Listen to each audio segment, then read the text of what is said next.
Hello and welcome to another episode of Dark Future Dice. My name is Pat and I'm joined by, as always, Lindsay. Ice on my neck like brrr. And Titus. Reunited and it feels so right. You had one. Good. Yes. I know. All right, It wasn't great, but It was something. we're back. Thank you everybody for sticking with us. Hope you enjoyed the Dark Future Dissection. If you haven't listened to that already, that's where we went over the last campaign, or book one as we're calling it, and talked about behind the scenes and everything like that. And now we're going to get into the prologue for the next book that we're doing, and connect that book with this book. That is the plan. So hope you enjoy it. Me and Lindsay have very little idea what's coming. We're really excited. And let's, I guess, get right into it. okay, let's get right into it. We'll start with you, Barb. Oh, another update. Oh, Sorry. Is that we're using Roll20. yeah.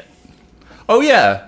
Okay. Well, fuck, we should have said that later. We're using Roll20, and so bear with us. It might be a little awkward, but if you want to see the images that we made for the campaign, you can watch it. We're going to put up the stream we recorded of us playing Roll20 on our YouTube channel. Yeah. Yeah, it's an unedited version, so it's a little rougher, but yeah. If you can imagine something rougher than this. Yeah. All right, so yeah, sorry for interrupting you. Oh, yeah, no, just that's fine.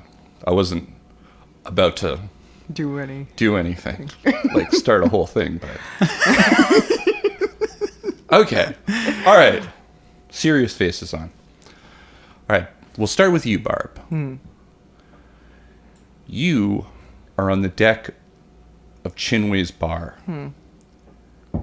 And everything is as it was from when we last left you, Right. except nobody's there. You're still on the ground, completely paralyzed, Okay.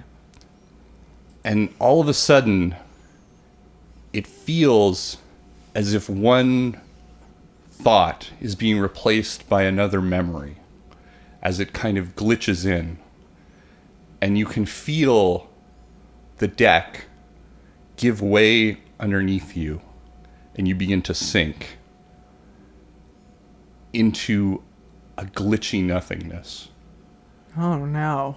And you can see pieces of debris and bodies coming down from the top of the ocean floor that you are now underneath at different speeds. And everybody is kind of has no anatomical features and just blank, expressionless faces as these bodies pass by you. And they all seem to come together into a round ball Okay. as the gravity brings it all together. Oh. A gravity that doesn't seem to follow the normal constraints of our world. And you are also being drawn into that gravity and into that ball. And you can see the people start to come apart as their muscles and veins striate into thin tendrils. Ew. And that ball wraps together. Oh no. And you're falling into that ball. No. Get me away. And one particular figure comes down next to you who does have a face and an appearance, and it's Callista Maddox. And she grabs onto you as you can feel everything sort of pulling you. She's trying to like almost pull you out of this mound. And she's calling to you. And even though you're in this glitching nothingness with debris and everything around you, she's still acting as if she's underwater. And instead of words coming out of her mouth, it's just air pockets And she's calling to you, and she's calling to you, until you realize that you're not in Chinwei's bar, and you wake up on the patrol boat for PetroChem, Oh, great. and it was all a dream. Yeah. Okay, now I'm not surprised. Yeah. PetroChem. We'll jump over to you, DP. That's my name, yeah. Yeah. You're being held in a place called NAVFAC, which is the naval facility that PetroChem uses to operate out of the area. You're fairly close to San Diego, where you were, where our last adventure happened. But you've been transported over to these Channel Islands and to this like holding cell, and you're thinking about what happened at the end of the last campaign and how you haven't seen any of those people since you were all separated and taken by PetroChem. And that was 5 months ago. No. You've been in this holding facility, essentially an escrow. You have never been formally charged. You know that everyone else ended up in this facility, but you were all separated. The women were taken to the women's ward. You know that Barb was held in solitary confinement, and that you were separated into your own ward, and you've been living this kind of shitty existence under, PetroChem's thumb without ever being charged for anything for 5 months. You haven't even been outside. But today, you're being released.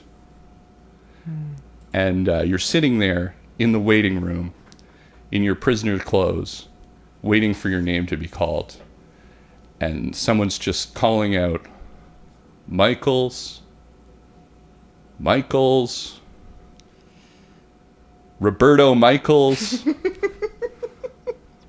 Roberto Michaels. Oh my God, that's me. Yes, that is me. I'm Roberto Michaels. Yeah, right. At your service. So apparently, you were, you didn't have your actual ID on you. You only had the fake ID that Sleazy Chan gave to you. Mm-hmm. They kept saying that they were going to question you, but they never did. You know what I mean? You were just moved back and forth in this, as it seemed like they didn't really know what to do with you, and this place was overcrowded. You're being released today, and all you know is that someone's here to pick you up.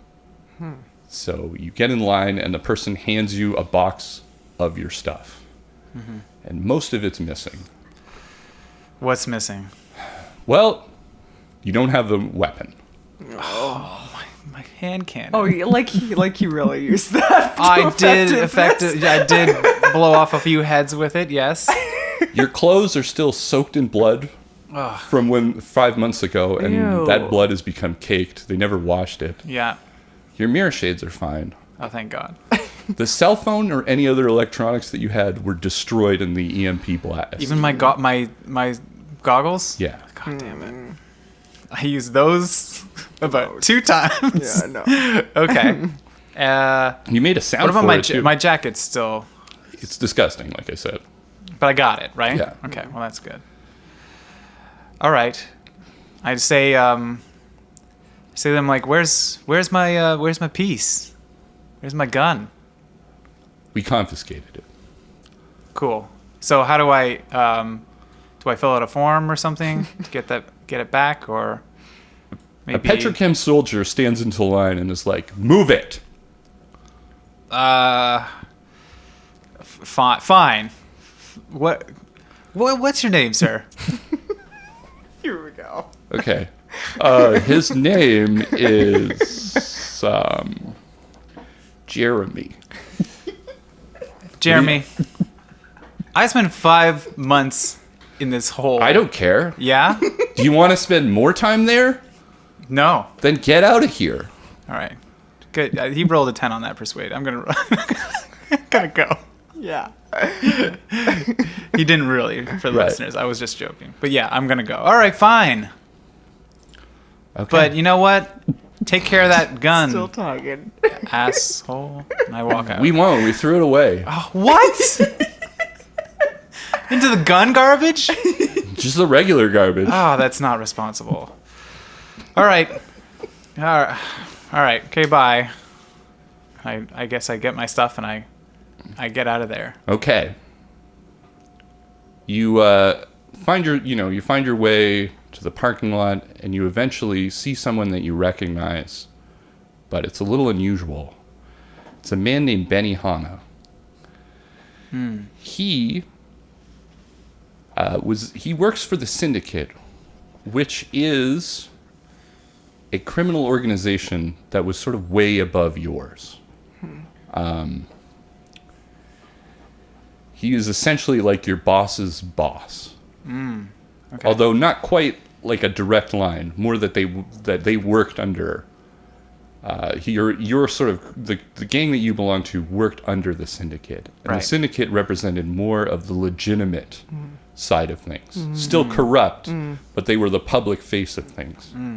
It's very unusual that he would be here right now, but you do recognize him, and he waves over to you. Sorry. Yeah. I go over. Okay. I say, He's like, well, you look like shit. yeah, I mean, I haven't had a chance to touch up my hair or, you know. Hey, well, I mean, thanks for getting me and everything. Ben? Can I call you Ben? No. No. Benny. Anna. Benny? All right. Sure. Yeah, I like Benny better. Benny? Yeah. Okay, yeah. So, I mean, what do you... I mean, not to look gift horse in the mouth or anything, but, like, what are you doing here? All I know is that I'm taking you to see Big Kai. He wants to talk to you. Big Kai wants to talk to me. Yeah. That is the appropriate response, because he's Benny Hanna's boss. So this is way up the ladder. Cool. My boss's boss's boss wants to talk to me. A lot of things have changed since you kind of vanished and reappeared. Yeah, I mean, I leave a big hole. Yeah. Yeah. What do you mean by that? Yeah. I mean, like, my absence is usually felt pretty hard. Okay. Because I'm a Dr. Pepper. Yeah. You know that. I mean, Roberto Michaels, right? I don't know what you're talking. Oh, yeah, the fake name Yeah. you're under? Yeah. Right. Okay, well, I like your confidence. You're going to need that when you go to talk to Big Kai, because he definitely wants to talk to you about what went down. Okay, yeah. I mean, All right. what Let's talk what in the part car. of it? Okay, sure. And by car, I, of course, mean Aerodyne. Benny Hanna has top-of-the-line sports Aerodyne. Yeah, he would. And he pops inside it. And you're not wearing your jacket, right? No, I'm wearing. You're still wearing the the prison prison clothes because I just don't want to get in that. It's all gross and stuff. Yeah. And he wouldn't let you get into his car with that on. Okay, great. I just have it. I assume in like a box or a crate or something. Yeah. Just a box. Like, I guess one of those, like, when you leave you're fired and you leave your office and you get those filing boxes, the Yeah. box with paper boxes. Yeah. That's what your stuff's in. Cool. Yeah. Cool. You can put that in the back. Okay, so I do that, and then I get in the car, and I like just kind of like, you know, when you get in someone's car and you just kind of like don't know where to put your arms because it's like all too nice. I'm kind of just like moving around a lot and being like trying to put my arms on my own, but then I look like I'm too like withdrawn. Yeah. And I cross my arms too much, so then I'm like, and then I kind of overcompensate by being like, can I put on the radio? Is that okay? Like, but this thing has a killer sound system.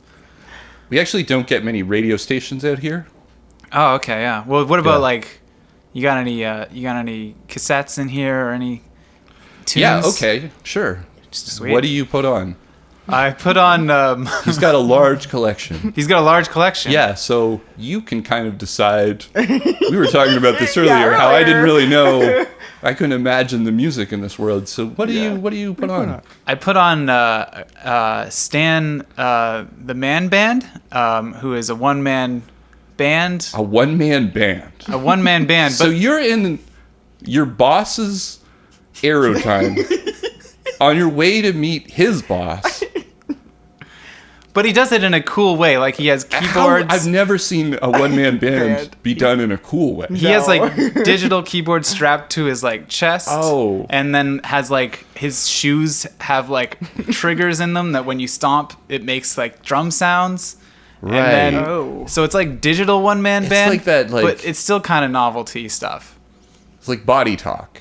Body talk. Never heard of that? No. Yeah, it's like a toy from like the 90s or 80s where Oh. you just slapped yourself. You know. It's a more sophisticated version of that.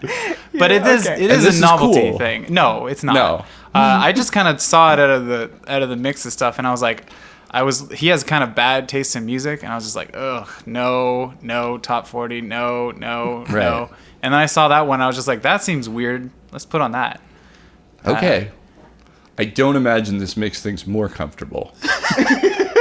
But he takes off. I guess he's not upset. He had that cassette, so Yeah. I may be playing it a little bit too loud. all right. Just to kind of break the awkward silence. And then I realized I have things I want to ask him. Okay. Like what I was asking him earlier, which is, what exactly, I'm kind of yelling over the music. What exactly, He turns it down. oh so you yeah, don't yeah, yell good at idea. What exactly does he want to talk about as like to do with that mission? Because that was more of like a solo thing that I was doing, you know? I mean, I'm a fixer, but you know what I mean? Like that was kind of an entrepreneurial task that I had taken on for myself. So I'm kind of like concerned as to like what he thinks it has to do with, you know, the larger picture. You guys are obviously not really involved in my kind of small time stuff, so To be honest, I don't actually know. I'm just here to pick you up. I guess if the boss wants to see you, something either really good or really terrible.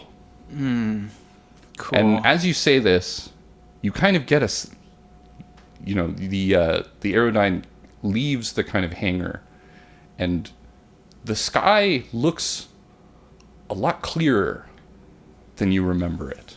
Mm-hmm. And the water looks a lot less purple than you remember it. And I guess I'm going to catch you up on some description because you saw that as you were having this long conversation and listening to the Body Talk band. Stan the one man band. Stan the man, the one-man band. Stan the man, the one-man band. I think is what I Really called it. rolls off the tongue. Yeah. You see something very unusual, and you kind of realize that what you're looking at is the Chromotech disaster site. But what's unusual is that it's out of the water. Not entirely, but it's like peeking out of the water. Not the ground of it, but the buildings. The top of it are coming out. And you can see these kind of smaller biplanes dusting it with something. And it's a lot larger than maybe I described it in the past campaign. I said over 300 people died in the accident, and that's still true, but I guess redact to a lot more than 300. Okay, I guess I say to him, "Whoa, this is different than how I kind of pictured it in my head. I didn't know it was at this scale." Mm-hmm. What do you know? Like, what happened here? What happened 3 years ago, or what happened while you were locked up? Yeah, second one. Well, I mean, you guys were locked up in February. And pretty much right afterwards, Biotechnica made a humongous breakthrough in the cleanup efforts. And they did something that no one expected them to do. And they followed through with the cleanup efforts. They developed some kind of nano enzyme. And basically, the area's been contained to just right around the disaster site now. Gotcha. All of this area has been cleared for human habitation, and I'm actually going to take you to one of those islands right now. Okay. Cool. It is safe, though, right? I mean, they say it's safe. Okay, well, I mean, that's basically all as good as we get these days, I guess. Yeah. Okay, let's return to Barb now.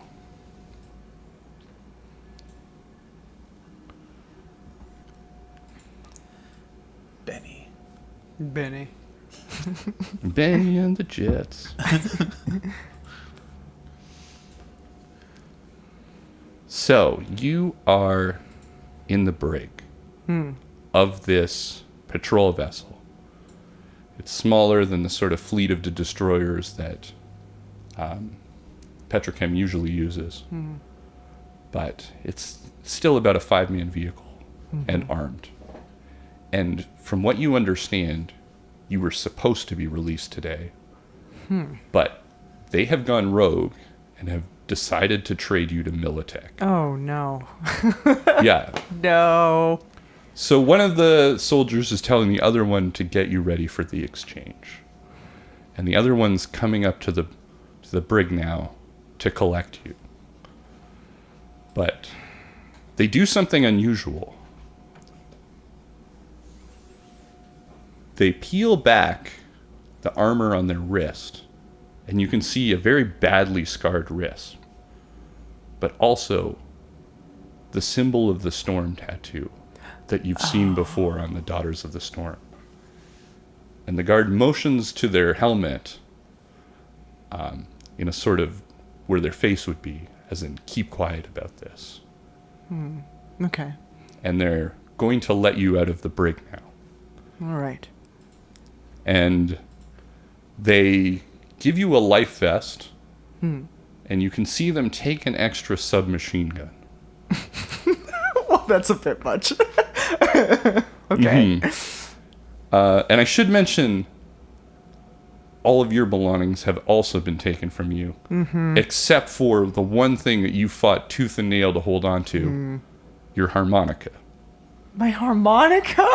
What? Yeah, it's the most valuable. Not even my monofilament nail blade. Check your character sheet. That is your cyberware. It's still on you, but it has been deactivated. Okay. They've just kind of gone in there and switched it off, so you can't use it. But it hasn't been taken out of you. Yeah. Okay. Yeah, your harmonica, which you cannot play. No.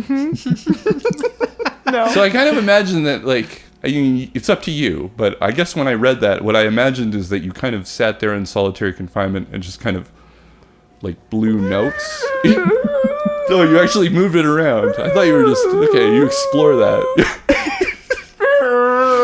So I should mention they tried really hard to get that harmonica away from you.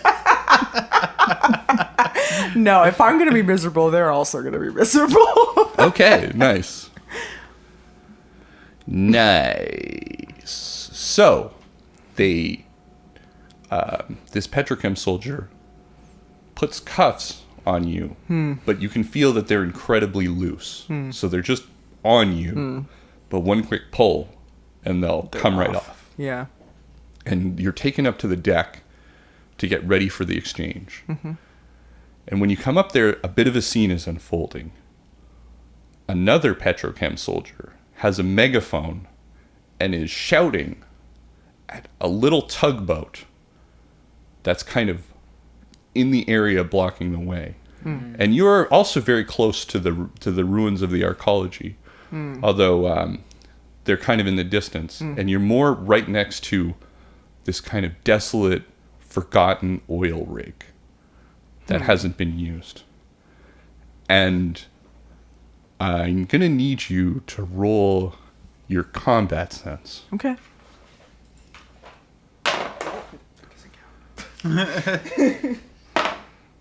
Four. That's enough. What you notice, it kind of all comes back to you at once because you remember this. This is an old pirate trick. You see that the winch from that tugboat is kind of up and to something and out of view that's up on the oil rig. And you know that this is a trick, one that your family used many times to kind of take out larger boats when they needed to, and you know to kind of brace for impact. Yeah. The tugboat suddenly takes off very quickly. The winch tightens, and a crate that was above, hidden out of sight, on the oil rig, comes crashing down into the front of the boat.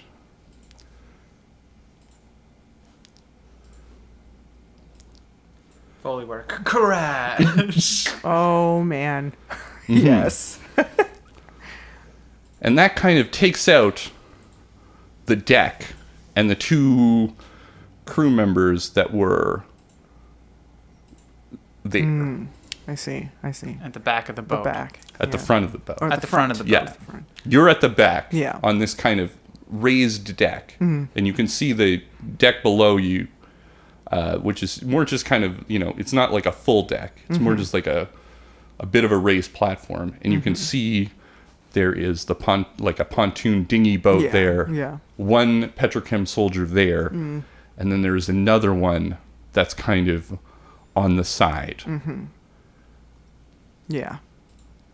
And So two left.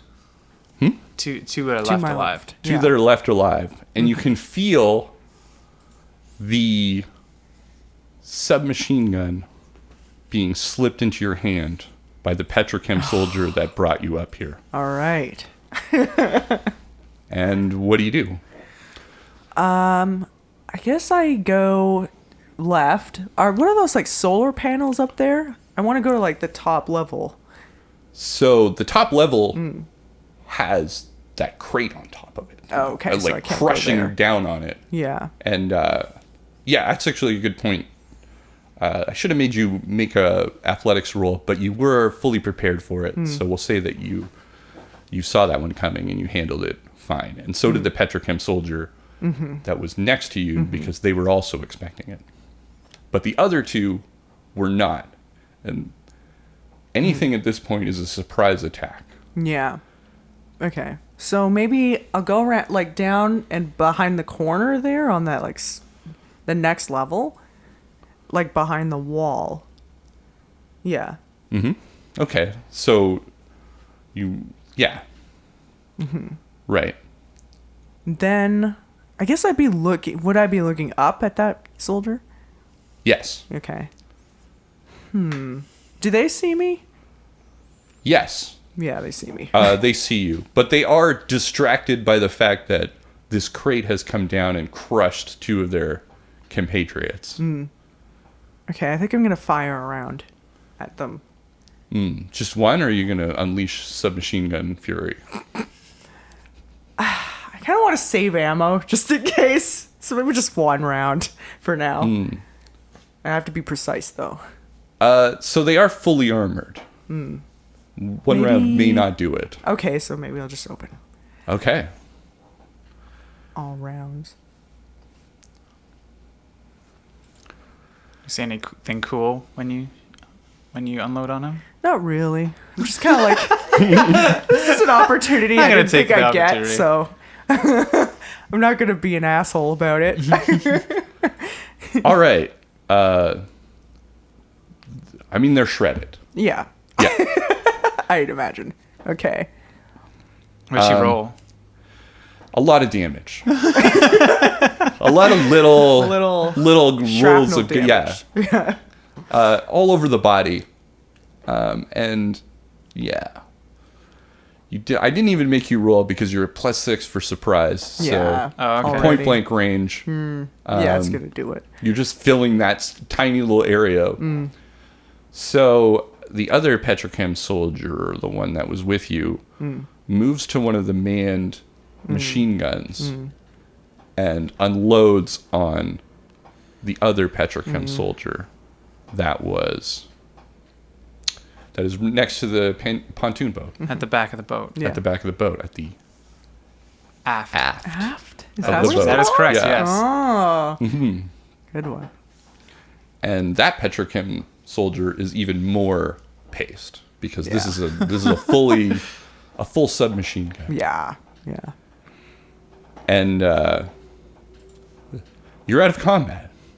They are Dead. they're turkey meat right Yeah. now.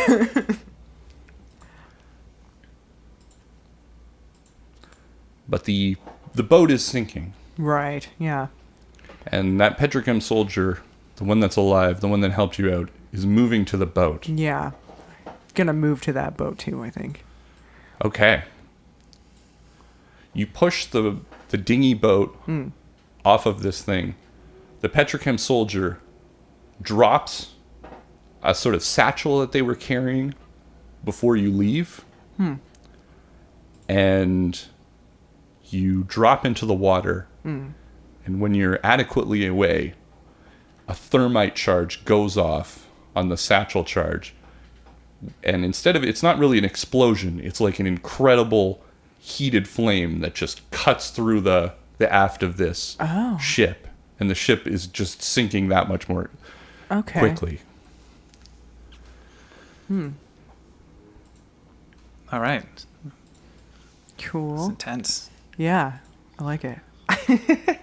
The tugboat pulls around. And you see a sight that takes you a minute because it almost seems like you're looking at yourself from 4-5 years ago. And you're pulled up onto the deck Okay. and with this PetroChem soldier. And I realized I didn't, just a Roll20 thing, realized I didn't change the page, so we'll come back here. And who you see is your youngest sister, Yeah. Roxandra. Ah, she looks awesome.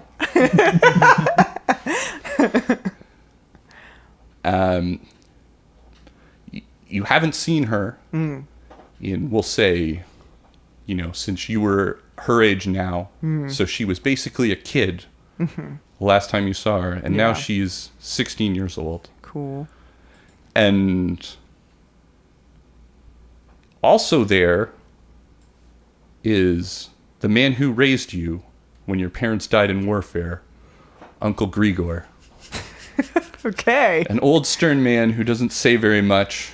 He has one dead eye and another one that doesn't point in any A lazy particular eye. direction. A dead eye and a lazy eye. A dead eye and a lazy eye. But, he took care of you after your parents left and you were Okay. exiled from your pirate fleet. Cool. And there's another woman that you don't recognize who's also on this tugboat. Roxandra comes up to you and Grigor says, "No. First decontamination, Oh. then hugging." Okay. And the last thing that happens before we move on is the PetroChem soldier takes off their helmet, and it's Greta. What? Greta? Really? I always Okay. pictured Greta as a redhead. Redhead, yeah. She's Really? blonde. Yeah. That's so weird. 'Cause Yeah. I pictured Callista Maddox as a blonde, and you I drew know. her with red hair. Yeah. So Well, yeah, it was supposed to be like more pink, but like I guess the colors it could look more red. yeah, I just thought Greta is kind of a Scandinavian name. So Right, that makes sense. True. Yeah. okay, back to DP. So you've kind of passed over, well, not directly over, but you've sort of moved it along the side of this disaster zone, and that sort of dust that has come on, that was sort of dropped onto it, kind of fizzles up, almost like it's baking soda being dropped into vinegar. It bubbles. Sounds Have you ever seen bad. that happen? Yeah. Like a volcano. It bubbles up, and then it hardens, and you can see this kind of fleet of junky ships kind of moving towards that foam now. And you're kind of, I'll give, to give you a sense of where you are, you're kind of now cresting like a larger island that's kind of at the end of this ruined arcology. And you see something that you haven't seen in a long time, and that's just at the sort of peak, as you can kind of see the other side of this island. You see these like splotches of green, almost like stuff's growing here again. Wow. And as you sort of pass over this and you see more and more of them, you kind of find this bay that is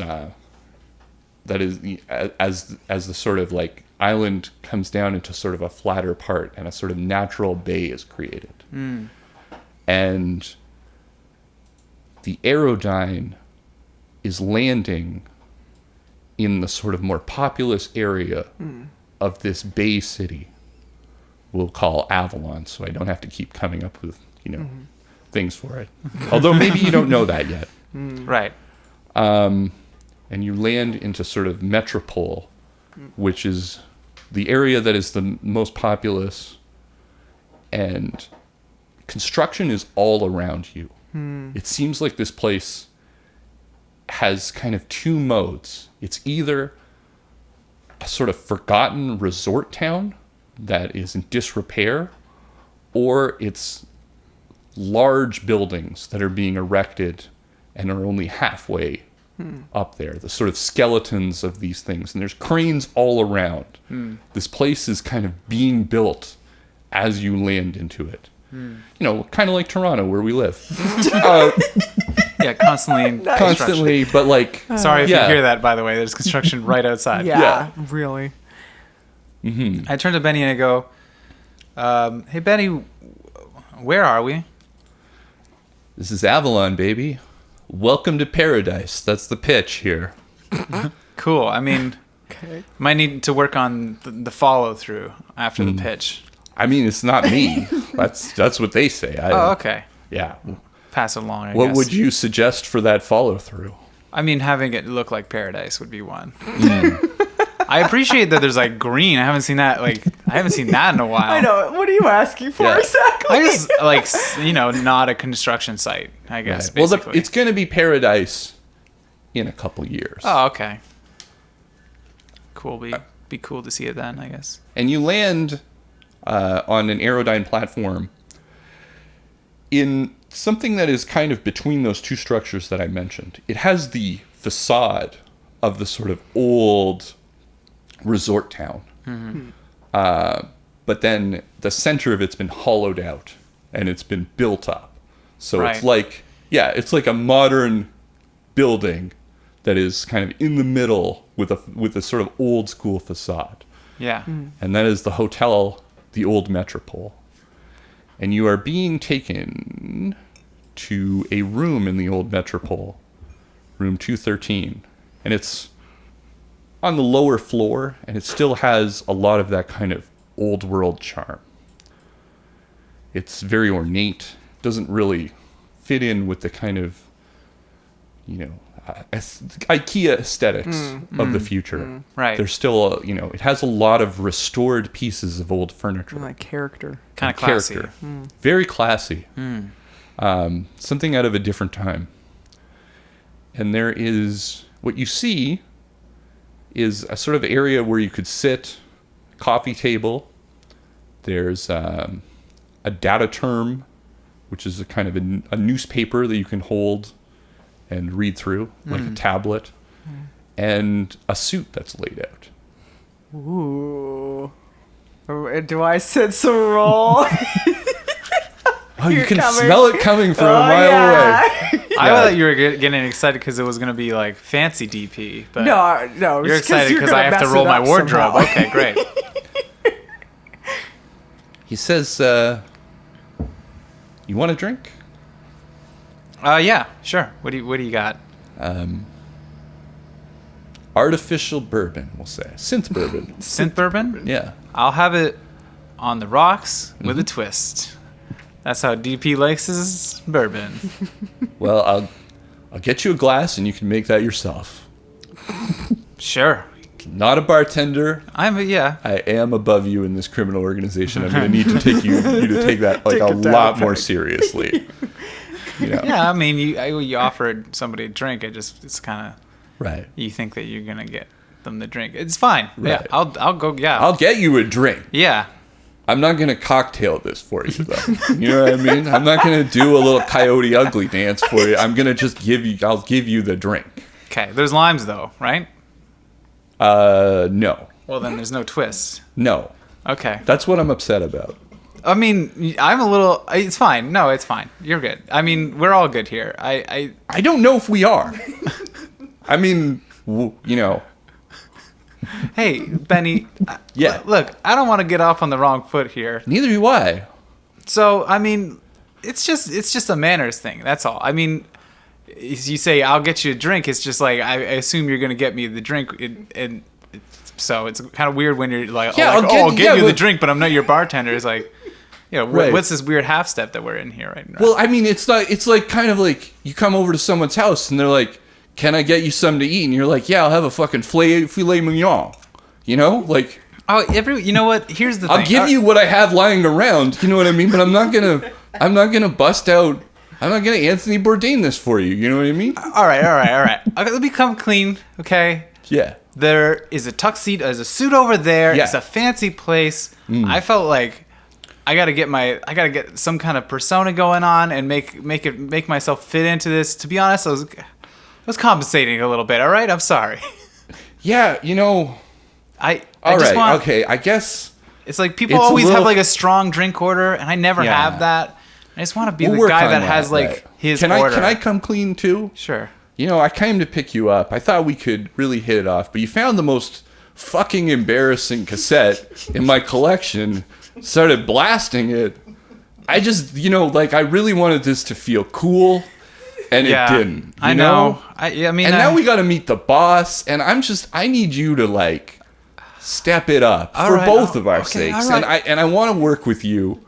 And if a drink order is going to help, I can talk to the guy downstairs and see what they can send up. No, it's fine. I honestly don't even want the lemon or lime or whatever it is. I'll take the just artificial bourbon. Yeah. Straight up, you know. All right. Why don't you get cleaned up too? Okay. I got you this suit. Okay. You know. But you got a comb? The hotel has stuff in the bathroom. Okay. I'm sure you can find it. Okay. And work yourself out, okay? All right, off I go. Up, all right? Okay, see you, Benny. I'll be here. Yeah. You get cleaned up. Big Kai's coming here. No, I'm going to the bathroom. I'm not changing in front of you. Well, you don't need to say see you. Okay, I get it. Okay. Okay. Man, we're awkward. I'm sorry. All right, get in there. All right. Okay, I go in there. Into the bathroom. And I go to and I assume my... With the suit, right? Yeah. And the synth bourbon. Yeah. And I assume my hair is kind of like awful right now. The whole thing is bad. Mm-hmm. There's not a lot of skincare products or opportunities to kind of do anything. DP has a dry skin issue. You know, like that's he's used to like humidity, and in there it was just like it was bad. I couldn't moisturize. So he's gonna put on some moisturizer. Yeah. He's gonna try and shower first, though. Yes, right? obviously shower. And he's going to try and get his hair right. Okay. I'm going to obviously need you to make hygiene rolls for that and wardrobe and style. And these are like real high stakes stuff here. So. But I'm more interested in what's going on in your head. Okay. So as DP is, 2. Okay. For your hygiene. Okay. So you did what you could. It wasn't great. All right. I guess I got confused with the hotel soaps. No, I guess more just like it's a bad situation. Oh my God, don't tell me. Double 2s. Oh. I don't know how that's even possible. I should just let you roll my stuff on Roll20. Yeah, well, you did. Really messed it up. You didn't fumble, but man. It's not good. I'm not looking great. No. So what's going on in his head, and this could explain a little bit of why he screwed up so much. I guess you're now looking at you. You have taken the shower. You've done what you could. It wasn't great. You're in this suit. It doesn't feel comfortable, we'll say, too. Yeah. And you're now looking in the mirror. He's not a suit guy. With the synth bourbon. Yeah. And you're going to meet someone very high up in the criminal organization. Mm-hmm.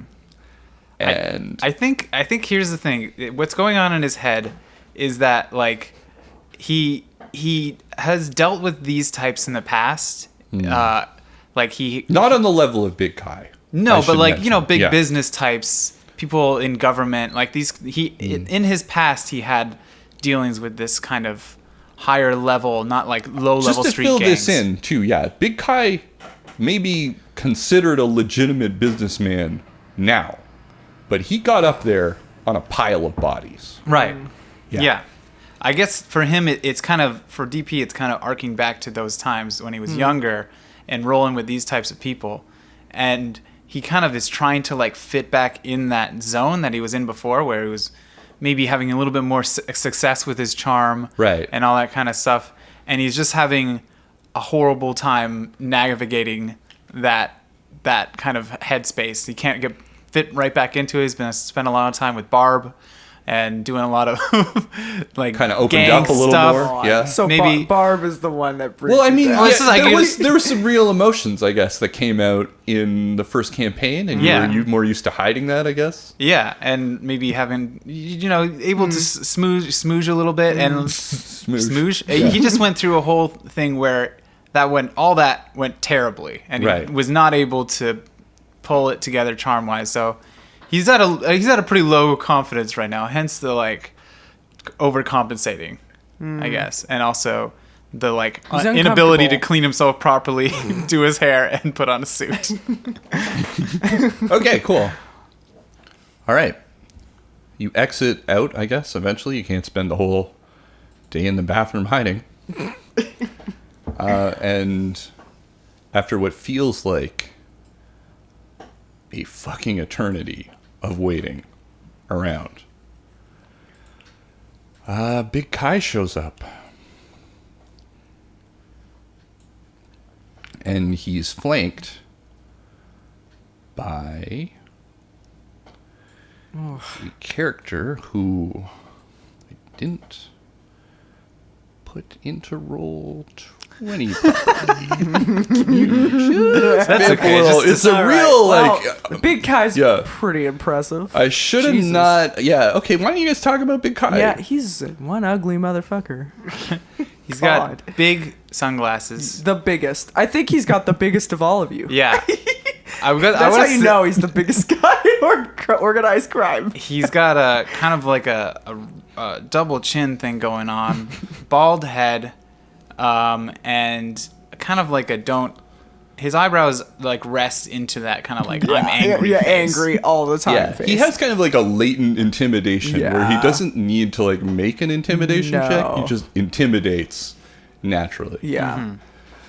And this is going to be way less impressive, and I should have done this in reverse order because there's also just a standard business guy. Just a guy named Pierce. Hey. Guy named Pierce. He's about stocks, clearly. With that infographic in the back. Everyone has I tried to make just to clarify. I tried to give everyone like a unique kind of background that not necessarily unique if people are part of the same organization. They have a similar background. And Pierce is a finance guy. Sure. Big Kai puts a briefcase on the coffee table, and Benny pours him a drink with a twist. He will make one for his boss, but he found a lime somehow. I knew there were limes somewhere. Yeah, he I guess he talked to the bartender and got that lime. And Big Kai's just kind of, I guess, waiting for you to talk. In that kind of way that people have that power move sometimes, where they just kind of wait for you to, what do you have to say for yourself? I just say, I look at him and I say, Big Kai. I mean, it's an honor to meet you, and you know. I'm sure it is. Yeah, I mean, of course you're sure, right? Yeah. Because you're Big Kai. You know that it's an honor to meet you, and you know my name, Dr. Pepper. I like to introduce myself, and. Pleasantries are important even in this day and age, right? That's right. Yeah. That's right. We can never forget that. Never forget. Yeah. Never forget. What's up, Big Kai? Thanks, first of all, for getting me out of prison. Hated it in there. Yeah. That sucked. I'm so glad you found me. I'm really grateful. I'm going to stop you there because I feel you're floundering. So maybe I'll get this conversation on track, all right? Okay. Essentially, there's been a lot of shakeup in our organizations. And in a kind of trade that went back and forth, I inherited your debt. Oh, I mean, it gets It around. was one of those bad things. It was part of the, negative category when he was like, well, you also take this chuckle fucks, debt for me in this trade. And so, I mean, yeah, it's my dad's debt that it it's gets yours. around, It is still yours. Yeah. Right? Yeah. Yeah. Fair. So, I wanted to talk about what exactly went down. Which time? I mean, the reason we're here. Oh, yeah. The whole San Diego debacle. Yeah. Yeah, I mean, it's kind of one of those things where, I went in to do a job. Seemed pretty simple. Find a missing girl, and a lot of stuff kind of just. I'm gonna say that it was a lot of contributing factors made it kind of clear to me that we were set up in a lot of ways, and ultimately it kind of went to shit, I guess, is what kind of happened. And well, I mean, all the deals that I made kind of fell through. Not all of them. No? Yeah. I mean, You know something I don't? what? Because I as far as I know, all the deals fell through. Are you serious? Yeah. All right. Well, then let me tell you a story. Okay. Okay? Right before your incarceration,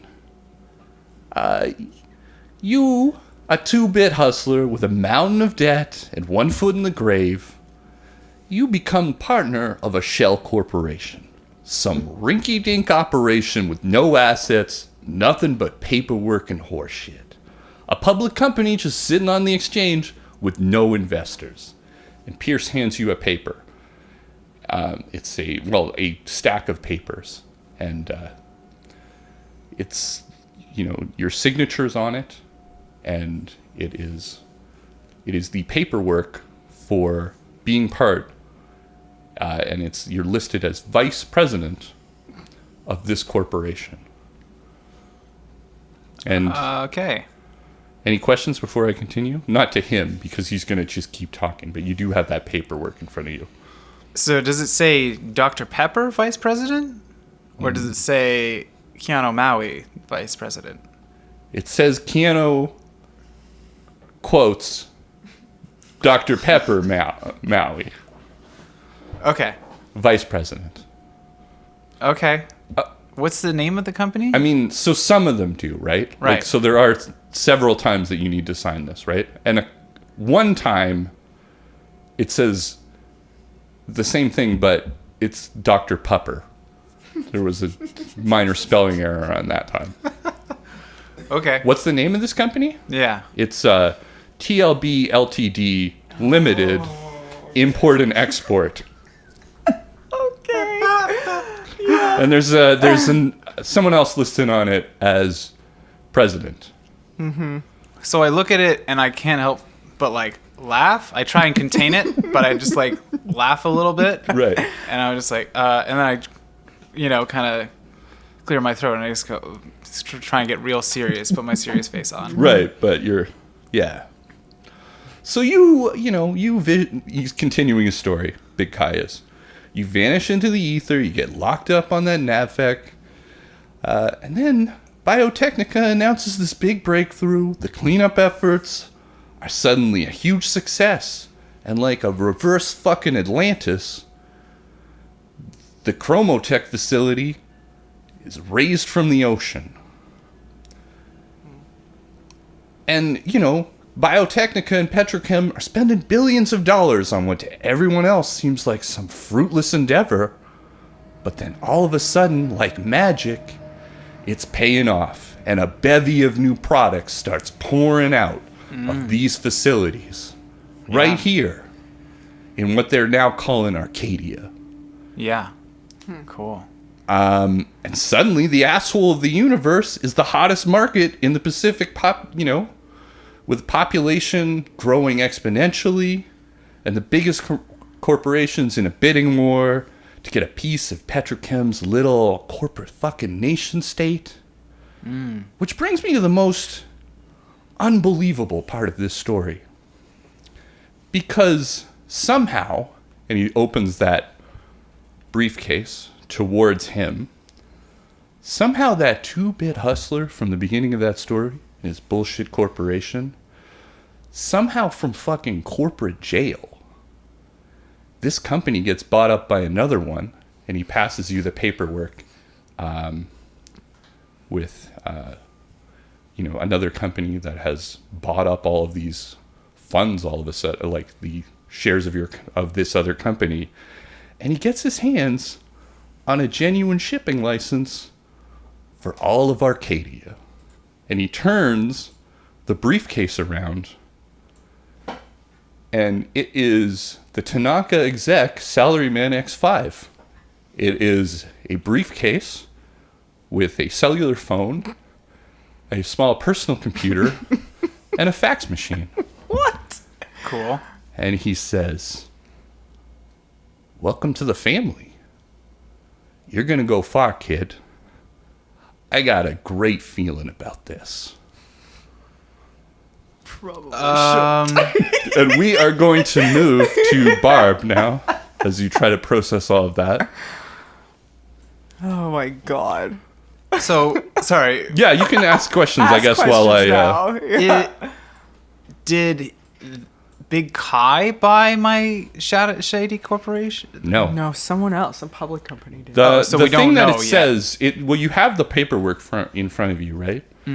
And the company is called Zygoptera, and there is its logo has an insect on it, and that's really all there is about it. Is just that this company, like from what you can gather from this paperwork, is that a company was created in February, what seems like the day before the big job, in fact.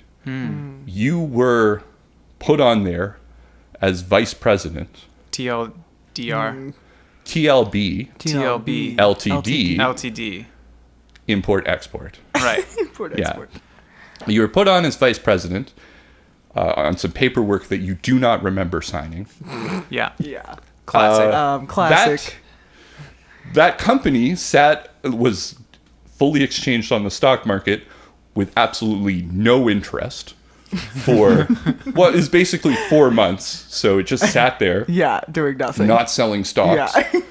Then, a month before you're let out, this other company comes in, Zygoptera, buys up all the shares, and that company is and then- responsible for all the imports and exports of Of Arcadia. Arcadia. no.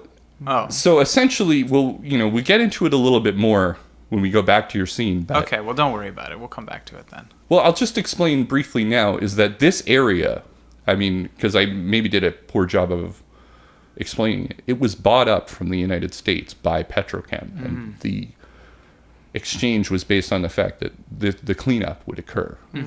So it's still technically a part of the United States, but all kind of law for all intents and purposes, PetroChem is the de facto ruler of these Channel Islands. Okay.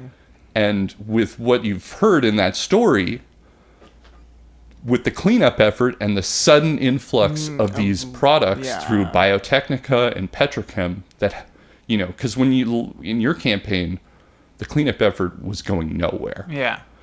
And, you know, nothing was happening. But then all of a sudden, this enzyme gets created. The cleanup gets contained to just the area around, which I'll tell you now is called the scrub zone, which is the area around the ruined arcology. And all of a sudden, corporations are buying in to have a piece of this. Yeah. Because these these Channel Islands are now cleared for human, you know, for human habitation, and construction is occurring everywhere. And PetroChem and Biotechnica have sole control over who gets in here. And some of the biggest corporations, you know, are in a bidding war to try to get into this market. Right. And somehow, after Zygoptera bought up this company, you were issued a business license to operate inside of Arcadia. Contingent, you know, it's like contingent to the two people that make up vice president and president of this company. So it's non-transferable. Wow. Okay. Cool. Good luck. Yeah.